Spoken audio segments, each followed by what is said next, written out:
Derechos reales y posesión. Derechos reales. Su importancia.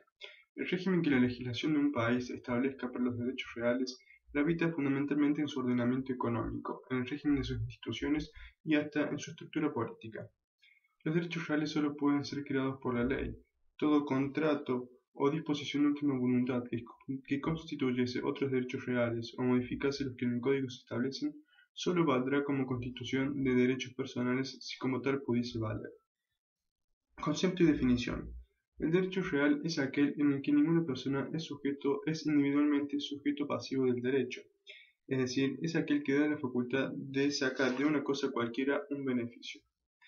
Derecho real es el que crea entre las personas y la cosa una relación directa e inmediata, de tal manera que en ella solo haya dos elementos: la persona, que es el sujeto activo del derecho, y la cosa, que es el objeto del derecho. Es oponible erga omnes, es decir, con respecto a todas las personas. Enumeración. Los derechos reales solo pueden ser creados por la ley. Son derechos reales: el dominio y condominio, el usufructo, el uso y la habitación, las servidumbres activas, los derechos de hipoteca, la prenda, la anticresis, la propiedad horizontal y la superficie por hectárea. Clasificación. Derechos reales sobre las sustancias de las cosas. A esta categoría pertenecen el derecho de dominio y condominio, que confiere al titular un señorío total sobre la cosa, y la facultad plena de penetrar en la sustancia misma de la cosa, disponiendo físicamente de ella, transformándola o haciendo con ella lo que se tenga voluntad de hacer. Derechos reales sobre la utilidad de la cosa. Pertenecen a este grupo los derechos de uso y habitación, usufructo y las servidumbres. Estos derechos implican el mantenimiento de la sustancia de la cosa y dan facultades que se limitan a la utilización de cosa ajena. Derechos reales sobre el valor de las cosas. Pertenecen a este grupo los derechos de hipoteca y prenda, derechos que absorben el valor de la cosa afectada por los mismos dentro del límite del derecho de crédito que garantizan.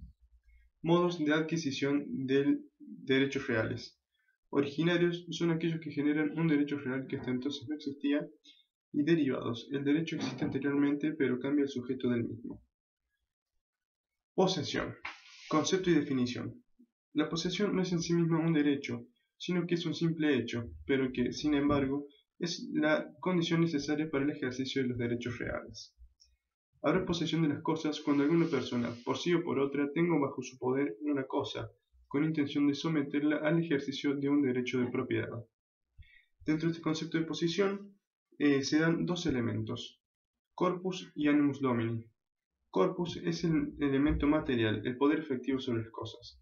Animus domini es el elemento ideal, puramente jurídico-moral, la intención. Diferencia entre posesión y propiedad. La posesión es el modo por el cual se ejerce el derecho de propiedad y los demás derechos reales. Es un simple poder de hecho ejercido sobre las cosas. La propiedad es el señorío jurídico más amplio y más indeterminado sobre cualquier cosa, de conformidad a la voluntad general expresada a través de la ley. Posesión, tenencia y cuasiposesión. La tenencia existe cuando una persona tiene bajo su poder una cosa, pero reconoce que otra persona es el propietario de la misma, aunque la ocupación de la cosa repose sobre un derecho.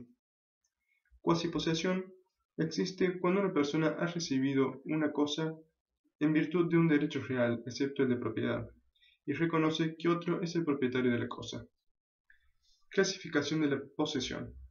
Atendiendo a su causa, la posesión es legítima cuando la posesión es ejercida en virtud de un derecho real constituido en el Código Civil. Posesión es ilegítima cuando se tenga sin título o en virtud de un título nulo. Atendiendo a la persona del poseedor, la posesión es de buena fe cuando el poseedor, por ignorancia o por error de hecho, se persuadiere de su legitimidad. La posesión es de mala fe cuando el poseedor estuviere persuadido de la legitimidad de su posesión. Atendiendo el modo de adquisición, posesión es viciosa cuando es ejercida por actos reprobados por la ley, como la violencia, el hurto, la clandestinidad o el abuso de confianza. La posesión es no viciosa cuando no es ejercida por uno de los actos reprobados por la ley. Modos de adquisición de la posesión. Pueden ser unilaterales o bilaterales. Unilaterales cuando se adquiere por la aprehensión de la cosa con intención de tenerla como suya. Si la cosa carece de dueño, la posesión quedará adquirida con la simple aprehensión. Si la aprehensión de una cosa mueble que tiene dueño genera una posesión viciosa porque se comete un hurto. La posesión de un inmueble sin dueño es una posesión ilegítima. La posesión de un inmueble con dueño es una posesión viciosa por ocupación violenta o clandestina. Bilaterales, cuando la posesión se adquiere por un acuerdo entre el poseedor anterior, que constituye el desprendimiento de la posesión, y quien considera asumirla. La posesión se adquiere también por la tradición, y la tradición se da cuando una parte entrega voluntariamente una cosa y la otra parte la recibe. Efectos de la posesión. Obligaciones. Obligación de restituir. Una vez que cesa la posesión, el poseedor tiene la obligación de restituir la cosa a su propietario. Obligación de exhibir. Quien ejerce la posesión tendrá la obligación de exhibir las cosas ante el juez, cuando fuese solicitado por otra persona que invoque un interés sobre la cosa y fundado en un derecho. Respetar los derechos reales constituidos a favor de terceros. Derechos. Son derechos inherentes a la posesión de los inmuebles, las servidumbres activas, y los derechos que resulten correlativos de las obligaciones designadas como restricciones y límites del dominio. Posesión de buena fe de cosas muebles. La posesión de buena fe de una cosa mueble crea a favor del propietario, crea a favor del poseedor la presunción de tener la propiedad de la cosa, el poder de repeler cualquier acción de reivindicación, siempre que la cosa no hubiese sido robada o perdida. Para que el poseedor de una cosa mueble sea considerado propietario de la cosa, deben darse las siguientes condiciones. Que se trate de una cosa mueble, que tenga la posesión de la misma cosa, que la posesión sea de buena fe y que la cosa no haya sido robada o perdida. Pérdida de la posesión. Pérdida corpore.